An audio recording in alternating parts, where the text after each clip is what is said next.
Thank you, Jared and Gary, and welcome to the Midweek Tackle, where you're right, boys, we are just warming up. There's a huge few weeks of footy news ahead and a huge night to cover off tonight. So we'll get stuck straight into it. We'll get to Liam Ryan very, very shortly, as you just mentioned there. But I'm joined by Glenn McFarlane and John Ralph from the Herald Sun. Magnificent to have both of you with us. Now, there's no bigger story the last few weeks, is there, John? I mean, there's exit meetings and there's trade rumours and all the rest of it. But Snoop Dogg has been the topic on everyone's list. Now, you have gone to the source here and a man who has witnessed countless grand finals to get his take, and you've also spoken to the AFL. Tell us about it. That's right. So Snoop Dogg is going nowhere. There was rampant and intense speculation that potentially this was an AFL administration that might have a mood for change, but they will continue with that multi-million-dollar commitment up to $5 million. The problem, as Mike Brady says, and he's done 20 of these grand finals, is this could go so pear-shaped so quickly. He knows the MCG crowd more than anyone else. He's really worried, and he will be there much earlier than Snoop in the pre-match ceremony. He just worries there will be rampant booing because of the homosexual comments, the homophobic comments on that recent podcast. He thinks that the AFL might force him into the family-friendly style lyrics, and Snoop just might do whatever the hell he wants to do. Here's Brady. It's quite possible there will be booing around the crowd. It would be a disaster. We'd look like country bumpkins. I really hope there is not an adverse reaction from the crowd. Now, as Brady says, love is love. He wants to distance himself from those podcast comments. They were only last week, not the lyrics of 30 years ago. Macca, we went to the big guns today. We had a bit of fun with what is pretty serious topic. And you went to the bloke who's been in the Batmobile. I did. You think of grand final entertainment, and who do you think? You think about Angry Anderson, Bound for Glory. You think about that fabulous day back in 1991. So I went to him, and he basically said to me that he is fully supportive of Snoop Dogg. They've done the work already. They've actually organised him. They're paying. I think Angry Anderson reckons he got a meat pie and a cold can of beer or something like that for not $5 million. So what he has said was that he doesn't know one Snoop Dogg song, but he's doing a bit of research now. And his quote to me, I've got to get this quote right too. Look, he's a credible artist. I don't know too much about him other than the fact that he smokes a lot of pot.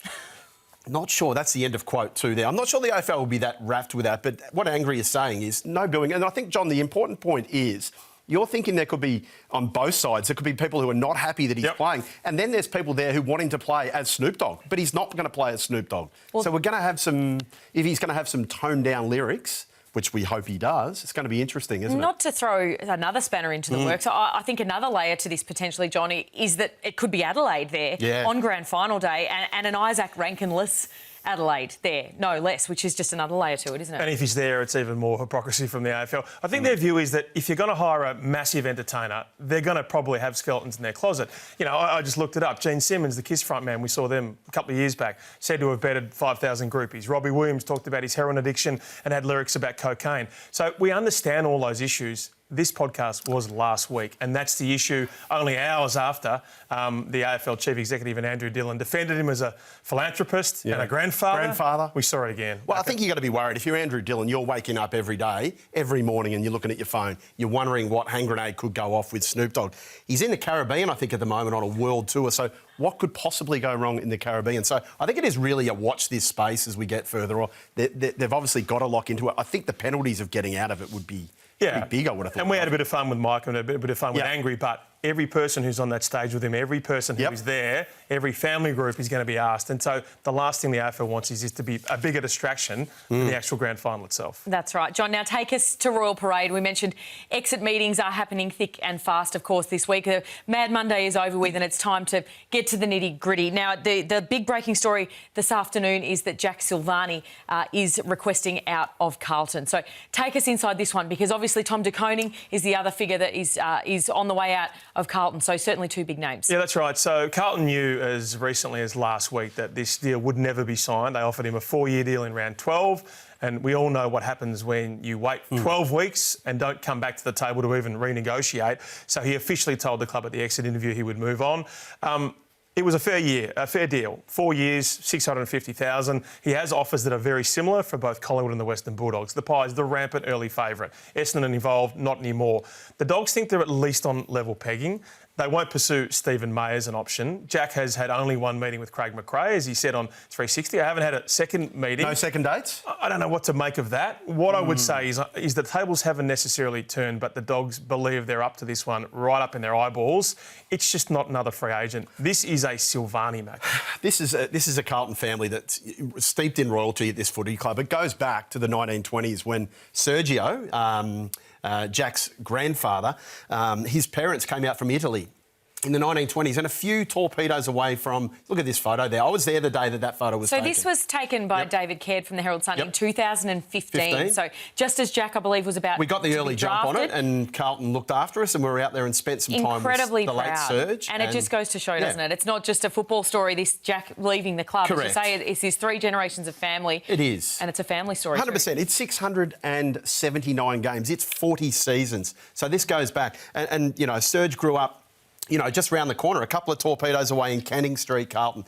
This is Carlton royalty. Yeah. If you had said to me on that day that Jack will leave this footy club, under any circumstances, I would have thought there's absolutely no way this is going to happen. But, Ralphie, he's felt unloved at the footy club. And what I do hope now is that that's not the end of the Silvanis at Carlton. We know that Sauce is not going back anytime soon. And Kevin Butler took 16 years to come back after he was sacked. Yeah, exactly. What would the future father-sons be? Well, you know, absolutely. We love Sauce, but he's one of the great haters out there. He never forgets. So, yeah, that's the fallout that we fear, I suppose. We do. And the Carlton have done what they think they've done the right thing. They've given him enough.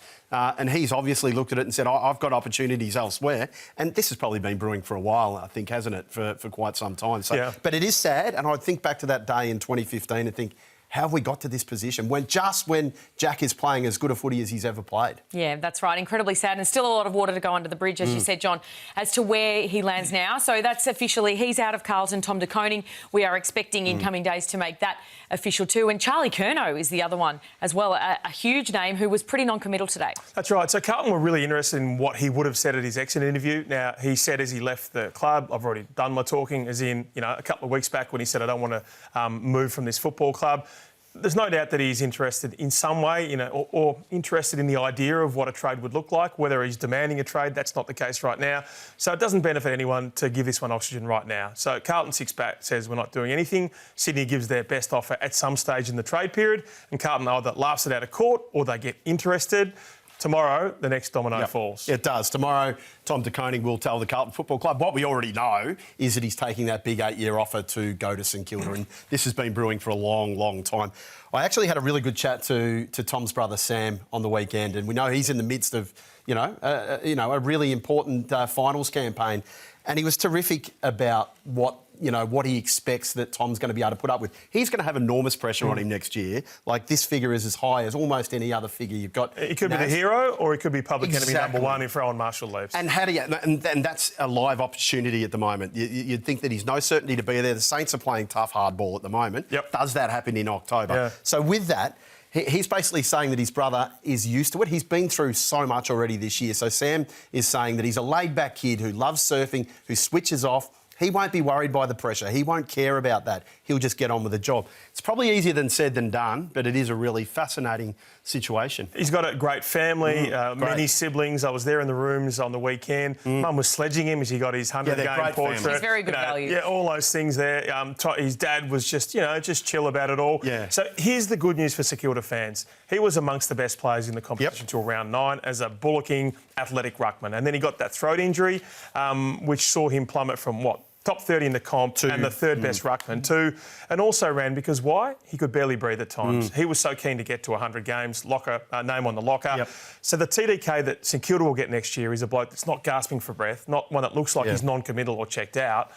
Now, again, it doesn't promise anything, but at least he's as advertised rather than the bloke who was at half strength. Yeah. It's an interesting one. I'm talking to Carlton people over the weekend. I think a lot of them are questioning why that wasn't potentially out there at the time if he was struggling so much. But, if you're letting that up to opposition teams, if you're Sam too, I reckon you're making the call about getting him down to Geelong. I think Chris Scott would have tried that there's one. no question. He said he was desperate to get him there and just offered up a first rounder at one stage. And I think Carlton knew what they had, and now they've had to let it go. Missed the boat. You've got to shoot your shot. Hey, the big other big story from the afternoon, John, is the signing finally of Harley Reid over in the West. He's finally put pen to paper there. It's a really big boost for them, isn't it? I know it's only a 2-year deal, but it's really the signature they had to get. This is absolutely seismic. You could say that it's as big as Naz Wanganeen-Miller in terms of the building of a club. Harley Reid always wanted to stay. I've spoken to his manager, Nick Gawn, today. So for all that they won't pick him Mitch stuff and then he won't stay Mitch, he says he was just bloody loyal and he always wanted to stay. An amazing relationship with Andrew McQualter, his coach, and he really wants to put on the record the amazing work that West Coast did, in particular McQualter and the list boss in Matt Clark. They haggled, they negotiated, they were patient, they negotiated in good faith, and they gave him time. Now, he really loves playing under McQualter. He got fit finally. I think he found a way to work through the absolute crazy cocoon of that intense focus of West Coast. I think maybe the West Australian paper backed off a bit. At one stage there, Adam Simpson had said to them, if he leaves, you'll have blood on your hands. You have to be culpable for this. I understand we're all, in the media wars. So next year, the mandatory deal means that he can get paid some kind of marketing bonus, but not the mega bucks. And then those 2 years to 2028, about $2 million a year if he hits some triggers. It's a great story. Well, John, how significant is this for the West Coast Eagles? We know the plight they're in, and it's only a 2-year deal. So the Victorian clubs are clearly going to keep it monitoring through that whole period of time. How important is it that they just keep him happy for that period as well? Yeah, I think in the end, they threw out the Burley, OK? 11 years at $23 million or whatever it was. Yeah, but in the end, I think they saw what happened with Naz Wanganeen-Miller and they said, no, we'll get the 2-year deal at very good money. Their view is that it will give Harley enough time to fall even deeper in love with his football club. And the expectation is that Harley will stay there long term. Now, what about Liam Ryan? Because moments ago, he has requested a trade from West Coast. That's right. He's requested a trade. West Coast says no deal. So Matt Clark has said, no, we believe we demand you are a required player and we will not be trading you. So I've reported before that he has been offered 3 years with a 4-year trigger at St Kilda. I think he'd like to get there. There's water to pass under the bridge, Port Adelaide and Essendon and other clubs who have been interested, but maybe not at that 3-year term. And so it would be a real coup for St Kilda. But, yeah, as much as he wants to get to St Kilda, he can't demand the trade there because he is contracted. But I think at some stage there, after intense haggling, the Eagles will know we get a pretty high draft pick in and we just keep building with the young kids that we've got. Now, Glenn, the Dogs are the team that lie in wait, of course, for tomorrow night's game between Essendon and Gold Coast. How have they approached this week? It's incredibly unique. Weird situation, isn't it? Weird things happen and your response has got to be a little bit weird as well. So they had a 20-minute flush-out session today. Like, not a lot of enthusiasm in it, but enough to just roll the legs over. They had a gym session after that. No team meeting. There was no discussions or anything like that. Now, tomorrow night with the big game, we know that's the Lloyd Christmas, so you're telling me there's a chance. They are not going to gather and congregate together. There'll be a few guys watching here and there, but there's nothing formal or official planned that they will do because they've got 2 bookings. This is going to be really interesting. 2 bookings for Thursday. One is training in the unlikely event that Essendon beats Gold Coast. Then the other booking is, which is the more likely case, there will be exit interviews starting Thursday morning. So it's a brutal situation where you go from you're a flukish chance of playing finals to the next day you're actually telling players you're not going to be there. Not even a time for Mad Monday, straight to exit meetings. It's a brutal business around here when you've got a cyclone to contend with, isn't it? Now, you did tell us late today as well that Adam Treloar will play in the VFL this weekend. He's had a horror run of soft tissue injuries, but he's just so determined to prove his worth. Yeah, absolutely. John's been across this all the way through as well, in the sense that we know that he missed out last week. He was so disappointed to not play, had the 40 in the VFL. They play on Saturday, and there was some suggestions going around that why would he want to play? He's out of contract. He desperately wants another deal with the Dogs. But 6 calf issues has got to put a little bit of seed of doubt in the Bulldogs' mind. So does he just not play? Does he say, look, I'm going to pull out just in case?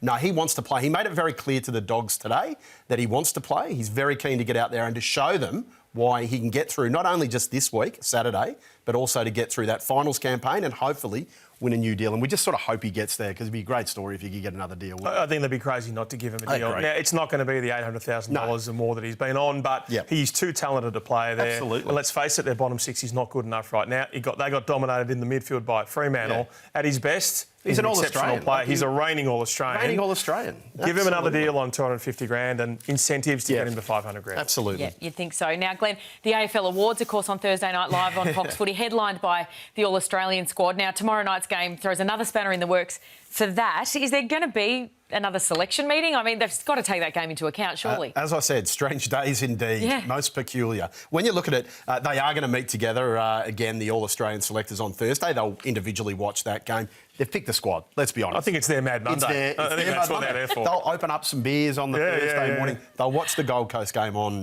Gold Coast Essendon game, just as a bit of a casual glance. So Ben King kicks 15 goals and he was outside the squad. You know, they're the decisions they have to make for the optics of it all. So they are meeting the next morning, ahead of just a few hours later, with the gala dinner at the AFL Awards. It'll be all on then. But, yeah, strange meeting. Now, we love when the squad is announced and we congratulate all of the players, of course, that make it. But we love a snub.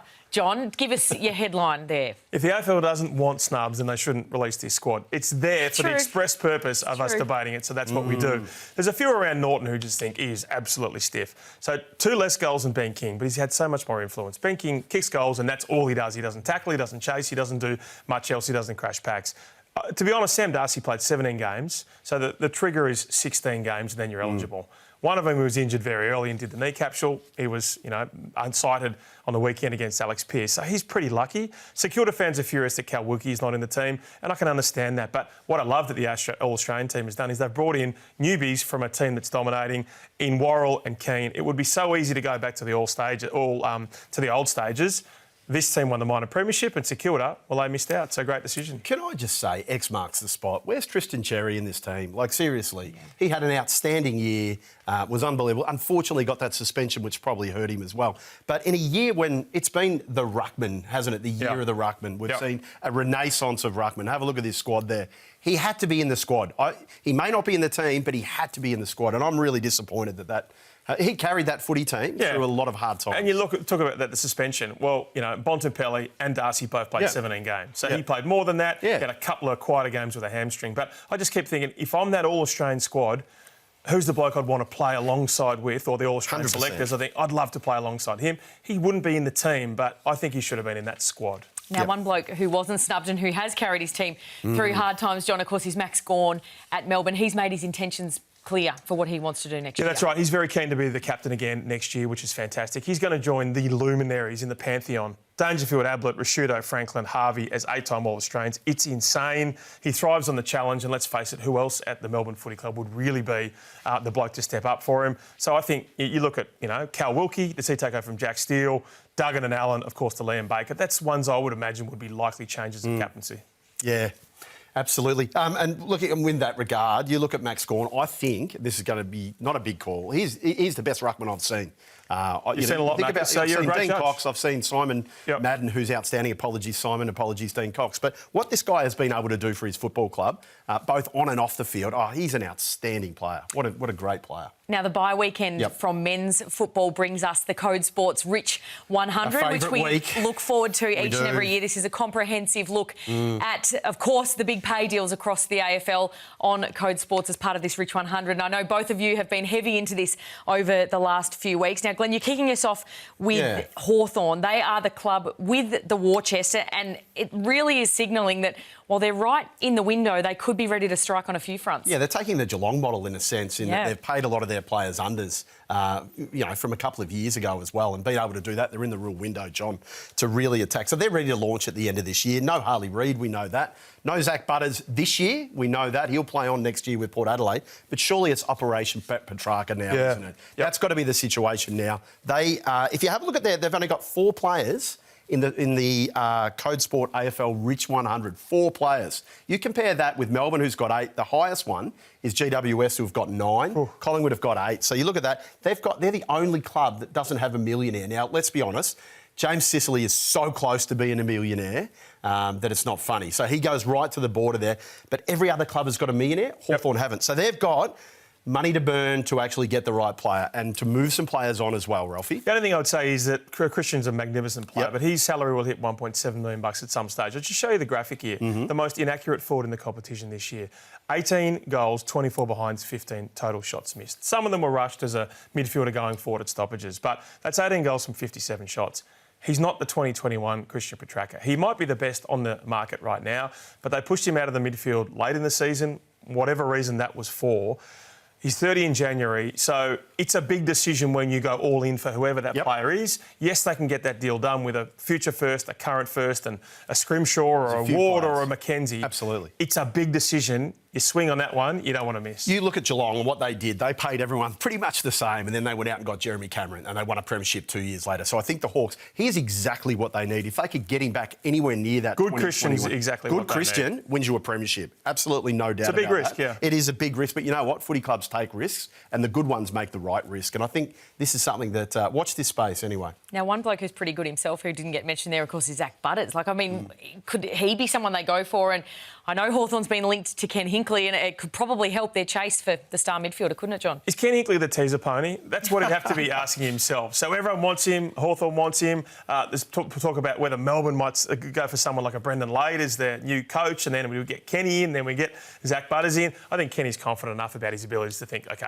I'm the man, and if they want me, it's because of me. But it's only a raw if you're not in it. Clubs are crafty. Clubs are trying to get ahead of the Butters deal next year. So just an interesting subplot. Now, we love all that moving and shaking at this time of year. Of course, we'll have plenty more for you right up after this break on the Midweek Tackle. Of course, the man who's had a breakout season, he's already the best goal celebrator in the game. The arms open wide as he heads to a final series. Now, Patrick Voss, he's got some leverage ahead of next season. We'll have that and plenty more up next.